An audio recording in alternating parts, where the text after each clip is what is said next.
আমাদের মনের ভেতরে, আমাদের কলিজার ভেতরে একটা স্বপ্ন তৈরি হয়েছে। বাংলাদেশ নয়, পৃথিবীর অন্যান্য দেশ নয়, আমেরিকা যেতে চায় না, সৌদি আরব যেতে চায় না, বাংলাদেশের তৌহিদি জনতা আমরা সিদ্ধান্ত নিচ্ছি প্রয়োজনে আমরা ফিলিস্তিনের দিকে মার্চ করবো ইনশাআল্লাহ। সংগ্রামী ভাইরা আমার, তারা জানে না মুসলমানদের প্রতিটি ধমনীতে, মুসলমানদের শিরায় শিরায় শহীদের রক্ত রয়েছে।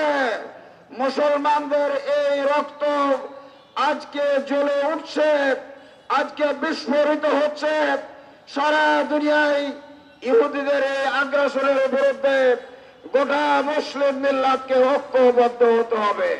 যে ফিলিস্তিনিতে যুদ্ধবিরতি চলাকালীন সময়ে তারা আবারও হামলা করেছে, এটা হলো তাদের নতুন করে কাজ নয়, এটা তাদের রক্তের কাজ।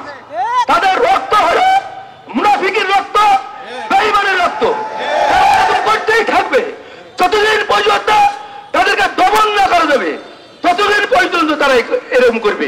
কাবা শরীফ, মদিনা শরীফ, তারপরে বাইতুল মুকাদ্দাস আমার তীর্থস্থান, এইটা উপরে হামলা কোন মুসলিম মেনে নিতে পারে না।